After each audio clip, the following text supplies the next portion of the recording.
కుచ్చుటోపి మంత్రగాడు. రాసినవారు వసుంధరా గారు. వనమాలి అనే వైద్యుడి దగ్గర ప్రతాపుడు అనే యువకుడు పనిచేస్తున్నాడు. మందులు నూరటం, మూలికలు కషాయాలు తీయటం, మాత్రలు చేయటం లాంటి పనులతో వాడికి ప్రతిరోజు చేతినిండా పని ఉండేది. ఆ ఊళ్ళోనే ఉన్న మంత్రన్న అనే వృద్ధుడున్నాడు. ఆయన గ్రామదేవతను ఉపోసన చేసి కొన్ని శక్తులు సంపాదించాడు. వనమాలికి అంతుపట్టని గాలి, ధూళి వంటి జబ్బులను మంత్రం వేసి తాయెత్తులను కట్టి నయం చేస్తాడాయన. అలాగని వనమాలికి, మంత్రన్నకు పోటీ ఏమీ లేదు. ఇద్దరూ ఊరివారికి కావలసిన వారు. ప్రతాపుడికి మంత్రన్న దగ్గర పనిచేయాలని ఉన్నది. వాడికి మంత్రతంత్రాలు నేర్చుకోవాలని సరదాగా ఉండేది. అలా ఒకనాడు తన దగ్గరకు వచ్చి కోరికను వెళ్లబుచ్చిన ప్రతాపుడితో మంత్రన్న, నేను నేర్చిన మంత్రతంత్రాలు వైద్యానికి సంబంధించినవి. అందుకని వాటిని వైద్య విద్య నేర్చుకున్నాకే నీకు నేర్పగలను అని చెప్పాడు.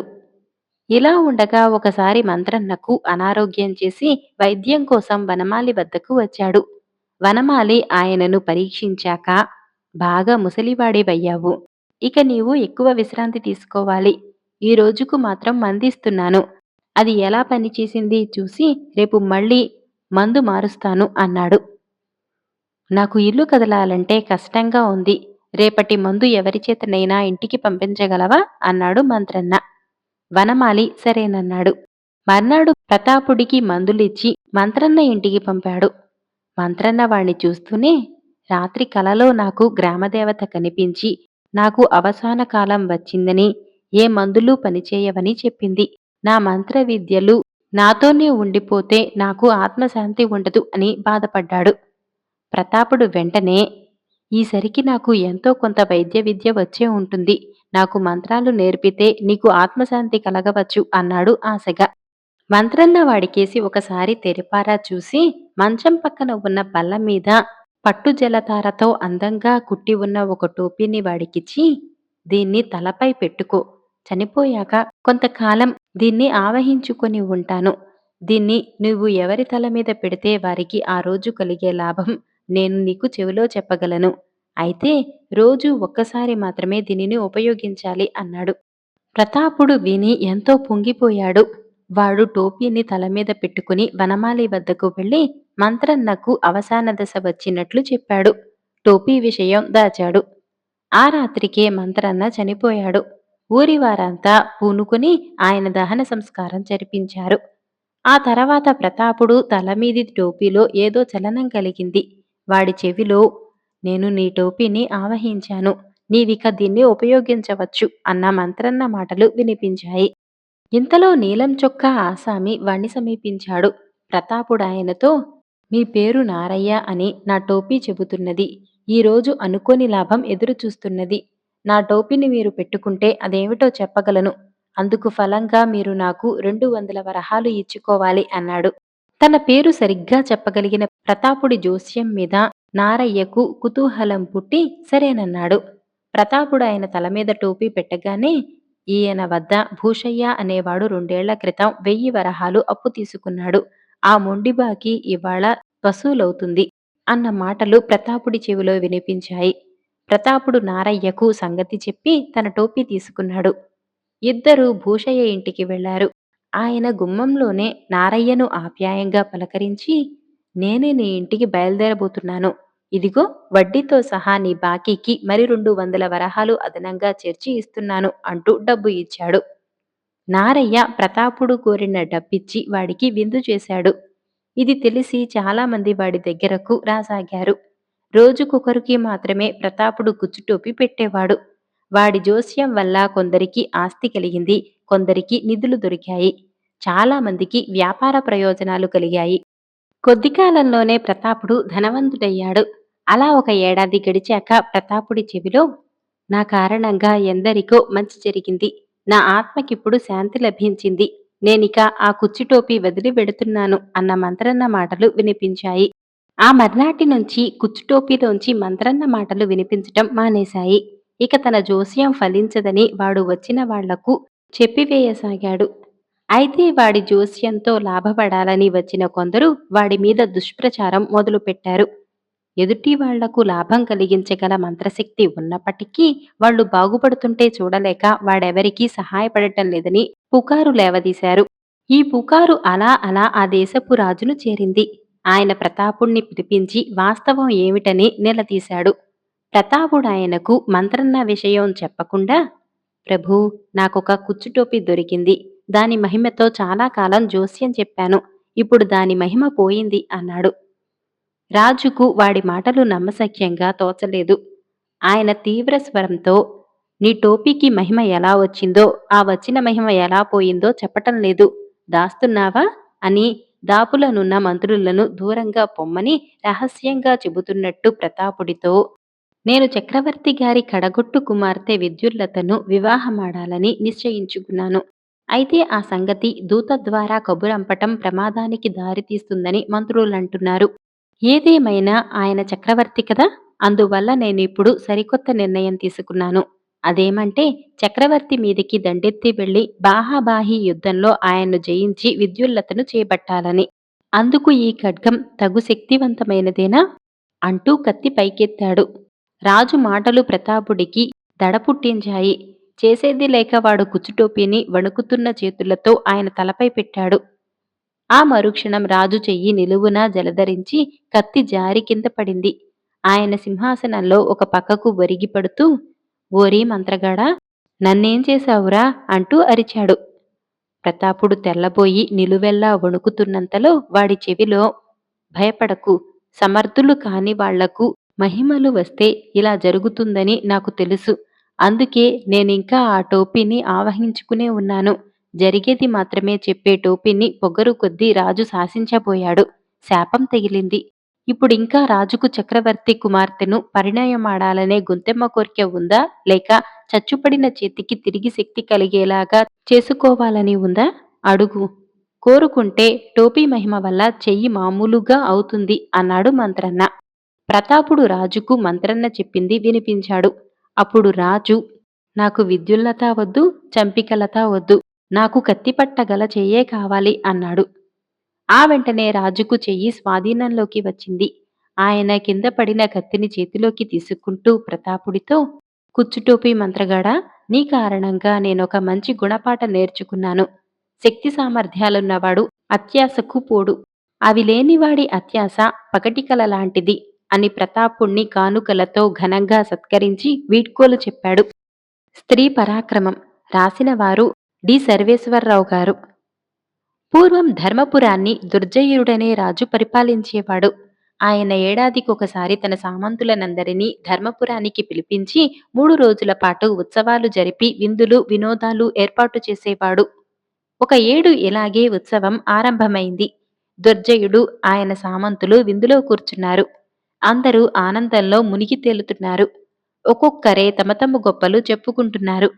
కొందరు తమ కోటలో గల రహస్య ద్వారాలను గురించి, మరికొందరు తమ వద్ద ఉన్న అరబ్బీ గుర్రాలను గురించి, ఇంకా కొందరు తమ దేశంలో పండే అద్భుతమైన పళ్లను గురించి. ఈ విధంగా తలా ఒక తీరున ప్రగల్భాలు పలుకుతూ వినోదిస్తున్నారు. కానీ విజయుడనే ఒక యువకుడు మాత్రం నోరు మెదపక రాయిలాగా కూర్చున్నాడు. దుర్జయుడు ఇది గమనించి, ఏం విజయ, అందరూ తమ తమ గొప్పలు చెప్పుకుంటుంటే నువ్వు ఏం చెప్పవేం? చెప్పుకునేటందుకు నీకేమీ లేదా అని అడిగాడు. నేను గొప్ప చెప్పదలిస్తే నా భార్య మాలినిని గురించి చెప్పుకోవాలి. అది ఇక్కడ అప్రస్తుతమని ఊరుకున్నాను మహారాజా అన్నాడు విజయుడు. నీ భార్యలో ఉన్న గొప్పదనమేమిటో చెప్పు, విని మేము కూడా సంతోషిస్తాం. ఆమె గొప్ప అందగత్తె అవునా, లేక సంగీతంలో ప్రతిభావంతురాలా, లేక పుష్పాలంకరణలో నైపుణ్యం గలదా? నీ భార్య ఎందులో గొప్పది అని దుర్జయుడు నవ్వుతూ అడిగాడు. మహారాజా, నా భార్యకు మీరు చెప్పిన గొప్పలన్నీ ఉన్నాయి. కాని అన్నింటినీ మించి ఆమె అసాధారణ పరాక్రమవంతురాలు. కత్తి యుద్ధంలో కాని, విలువిద్యలో కాని, గదాయుద్ధంలో కాని ఆమెను ఎదుర్కోగల వారెవరూ లేరు అన్నాడు విజయుడు. ఇంతమంది యోధుల మధ్య అంటున్నావు, కాస్త యోచించి మరీ మాట్లాడు అన్నాడు దుర్జయుడు రోషంతో. మహారాజా, ఈ సామంతుల మాట ఎందుకు? తమరు కూడా నా భార్య ముందు ఎంతోసేపు నిలబడలేరు. ఇది అతిశయోక్తి కాదు అన్నాడు విజయుడు. దుర్జయుడికి రోషం బాగా వచ్చింది. ఆయన తన భటులను పిలిచి, ఈ దుర్మార్గుణ్ణి వెంటనే పట్టుకుపోయి పాతాళ గృహంలో బంధించి జొన్న రొట్టెలు తినిపించండి అని ఆజ్ఞాపించాడు. విజయుడు చేసేది లేక రాజాజ్ఞ ప్రకారం అంధకార కూపంలోకి ప్రవేశించి తనకు తిరిగి ఏ విధంగా విముక్తి కలుగుతుందా అని విచారించసాగాడు. ఈ లోపల విజయుడి భార్య మాలిని తన భర్త కోసం ఎదురుచూస్తూ ఉన్నది. ఉత్సవాలు ముగిసినా అతడు రాకపోవటం చూసి ఆమె తన నౌకర్లను పంపింది. వారు తిరిగి వచ్చి మహారాజుగారు విజయుణ్ణి ఖైదు చేయించినట్టు తెలిపారు. వెంటనే మాలిని తన గుర్రాన్ని ఆయత్తం చేయించింది. తాను కవచము శిరస్త్రాణము ధరించింది. తన కత్తి ఇనుపగద విల్లు అంబుల పొది తీసుకున్నది. 100 మంది సైనికులను గుర్రాల మీద తన వెంట పెట్టుకుని ధర్మపురానికి వెళ్ళింది. నగరం వెలుపల మైదానంలో డేరాలు వేసి శిబిరం ఏర్పాటు చేశారు. తర్వాత మాలిని ఒంటరిగా తన గుర్రం మీద బయలుదేరి దుర్జయ మహారాజు వద్దకు వెళ్ళింది. పురుష వేషంలో వీరోచితమైన దుస్తులు ధరించి వచ్చే మాలినిని చూడగానే దుర్జయుడు నిర్ఘాంతపోయాడు. ఆమె ఆయనకెదురుగా టీవీగా నిలబడి, మహారాజా, నేను కళింగ చక్రవర్తి దూతను. మీ వద్ద 10 లక్షల వరహాలు కప్పం వసూలు చేసుకురమ్మని మా చక్రవర్తి నన్ను పంపారు. మీరు కప్పం ఇవ్వ నిరాకరించే పక్షాన యుద్ధానికి సిద్ధమై వచ్చాను. 40,000 బలం గల మా సేన మీ నగరం వెలుపల విడిసి ఉన్నది. కప్పం కడతారో యుద్ధమే చేస్తారో వెంటనే తెలియచేయండి అన్నది. ఈ మాట వినగానే దుర్జయుడికి కాళ్లు చల్లబడ్డాయి. కళింగ చక్రవర్తితో విరోధం పెట్టుకోవటం క్షేమం కాదు. కప్పం కడదామంటే తన వద్ద 10 లక్షల సొమ్ము సిద్ధంగా లేదు. యుద్ధం చేద్దామంటే 40,000 మంది గల సేనను ఎదిరించటానికి తాను సైన్యాన్ని సమీకరించాలి. ఇందుకుగాను తన సామంతులకందరికీ కబురు పంపితే తప్ప అది సాధ్యం కాదు. వెంటనే సమాధానం చెప్పలేను. నాకు 3 రోజులు వ్యవధి కావాలి అన్నాడు దుర్జయుడు. ఒకందుకు మీరు సమ్మతిస్తే మీరు కోరినట్టు 3 రోజులు వ్యవధిస్తాను. మీ కుమార్తెను నాకిచ్చి పెళ్లి చేయండి అన్నది మాలిని. దుర్జయుడు ఉక్కిరిబిక్కిరయ్యాడు. దానికైనా ఒకరోజు వ్యవధి ఇస్తే కాని చెప్పలేను. నా కుమార్తె మనసు కూడా తెలుసుకోవాలి అన్నాడాయన. సరే, అలాగే కానివ్వండి. రేపులోగా మీ కుమార్తెను నాకిచ్చి పెళ్లి చేసే ఏర్పాటు చేయండి. మరి 2 రోజుల లోపల కప్పం చెల్లించండి. ఇందులో ఏది జరగకపోయినా యుద్ధం తప్పదు అన్నది మాలిని. దుర్జయుడు తన కుమార్తెతో రాయబారి కోరిక గురించి చెప్పాడు. రాజకుమార్తె చీదరించుకుంటూ, ఛీ, ఆ ఆడంగి రేకుల వాణ్ణి నేను చేసుకోను. అసలా మనిషి నడక మాట చూస్తే నాకు ఆడదనే తోస్తోంది. నువ్వెందుకు బెదిరిపోతున్నావో నాకు అర్థం కావటం లేదు అన్నది. కూతురి ఈ మాట అనటంతో దుర్జయుడికి కొంత ధైర్యం వచ్చింది. ఆయన ఆ సాయంకాలం కళింగదూతను తన భవనానికి పిలిపించి కొంచెంసేపు జూదం ఆడాడు. ఆడిన ప్రతి ఆటలోనూ చిత్తుగా ఓడిపోవటం జరిగింది. తర్వాత ఇద్దరూ గుర్రాలెక్కి ఉద్యానవనానికి వెళ్లారు. అస్త్ర విద్యలో మీతో పోటీ చేయాలని ఉన్నది. నేను చెప్పినట్టు చేయించండి అన్నది మాలిని. ఆమె ఒకచోట కత్తి ఒకటి బలంగా పాతింది. దానికెదురుగా ఒక బంగారు వలయం వేలగట్టించింది. మనం ఇక్కడి నుంచి బాణాలు వదులుదాం. బాణం వలయంలో నుంచి వెళ్లి కత్తికి తగిలి చీలి 2 భాగాలు కావాలి అన్నదామె. దుర్జయుడు ఒకదాని వెనుక ఒకటిగా 3 బాణాలు వేశాడు. ఒక్కటి కూడా వలయంలో నుంచి వెళ్లలేదు. నేను వేస్తాను చూడండి అంటూ మాలిని తన వెలుతాడు 2-3 సార్లు మోగించి అంబుల పొది నుంచి మంచి బాణం ఒకటి తీసి ఎక్కుపెట్టి చెవిదాకా లాగి వదిలింది. ఆ బాణం వలయంలోంచి వెళ్లి కత్తికి తగిలి 2 చీలికలై పడిపోయింది. 2 చీలికలను త్రాసులో 2 వైపులా వేసి తూస్తే సమంగా తూగాయి. ఇది కళ్ళారా చూసిన దుర్జయుడికి మతిపోయినట్టయింది. ఆయన ఆ రాత్రి తన కుమార్తెతో, నువ్వు ఈ రాయబారిని పెళ్లాడక తప్పదు. ఆయన ఆడంగి రేకులవాడా, ఎంత గొప్ప యోధుడు. ఆయన చదరంగం ఆటను బట్టి చూసినా యుద్ధంలో ఆరితేరిన వాడని తెలిసిపోతోంది. నువ్వు నా మాటకు ఎదురు చెప్పకు అంటూ తన కుమార్తెను పెళ్లికూతుర్ని చేయటానికి ఉత్తర్విచ్చాడు. మర్నాడు మాలిని రాజుతో, మహారాజా, మీ కుమార్తెను నాకిచ్చి పెళ్లి చేస్తున్నారా లేదా అన్నది. అందుకు తగిన ఏర్పాట్లన్నీ చేస్తున్నాను అన్నాడు రాజు. మాలిని తనలో తాను నవ్వుకొని, అయితే కప్పం చెల్లించటానికి రేపుటిదాకా గడువిస్తాను. ఈలోగా నా చేతుల తీట తీరడానికి ఎవరైనా నాతో గదా యుద్ధం కాని కత్తి యుద్ధం కాని చేస్తారా అన్నది. ఈ మాట అంటూ ఆమె తన ఇనుప గదను గాలిలోకి ఎత్తుగా ఎగరవేసి కింద పడకుండా పట్టుకోసాగింది. దుర్జయుడికి అది చూస్తుంటేనే ముచ్చెమటలు పోశాయి. యోధాగ్రేసరా, మీతో పోరాడగలవారు మా రాజ్యంలో ఉన్నారనుకోను. నేనా వృద్ధును అన్నాడు దుర్జయుడు. మీ రాజ్యంలో యువకులే లేరా? కనీసం మీ కారాగృహంలో సాహసవంతులైనా ఉండరా? ఎవరైనా సరే యుద్ధానికి సిద్ధం కండి అన్నది మాలిని. వెంటనే దుర్జయుడికి విజయుడు జ్ఞాపకం వచ్చాడు.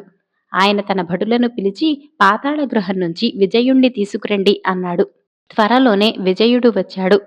అతన్ని చూస్తూనే మాలిని తన ఆయుధాలు కింద పెట్టి తన కవచము శిరస్త్రాణము విప్పి ఆడదాని దుస్తులతో అతని కాళ్ల ముందు మోకరిల్లింది.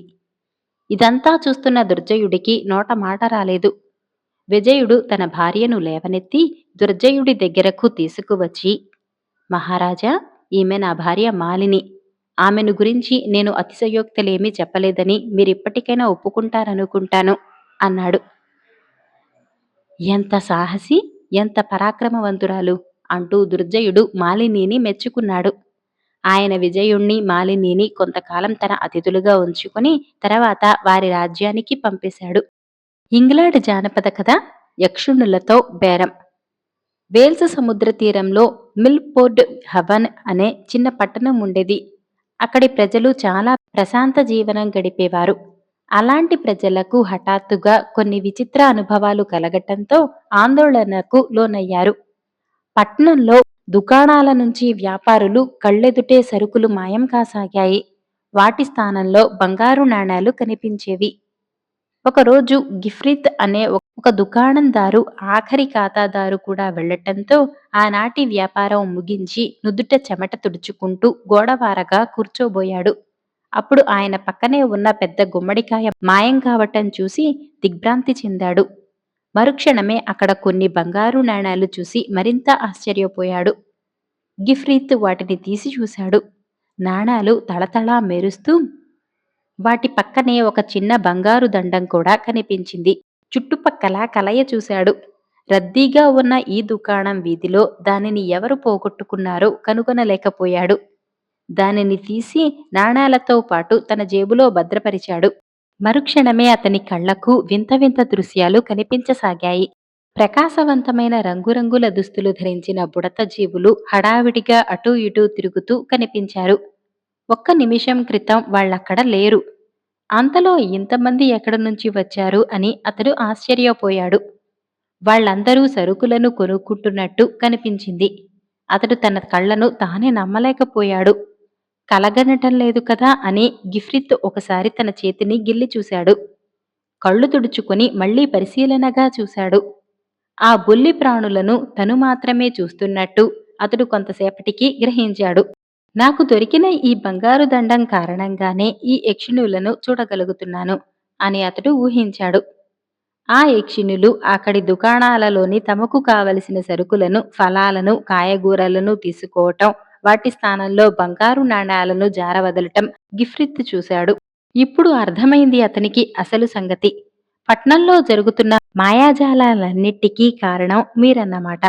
మీ మూలంగానే వస్తువులు మాయమైపోతున్నాయి, నాణాలు ప్రత్యక్షమవుతున్నాయి అనుకున్నాడు. అతడు సమర్థుడైన వ్యాపారి కనుక యక్షిణులు ఎలాంటి వస్తువులను మాయం చేస్తున్నాయో, వాటికి ఇష్టమైన వస్తువులేవిటో త్రుటిలో పట్టేశాడు. మరునాడు అలాంటి వస్తువులనే సేకరించి దుకాణం దగ్గర కూర్చున్నాడు. దుకాణం వీధి వ్యాపారంతో రద్దీగా ఉన్నప్పుడు యక్షిణులు వచ్చాయి.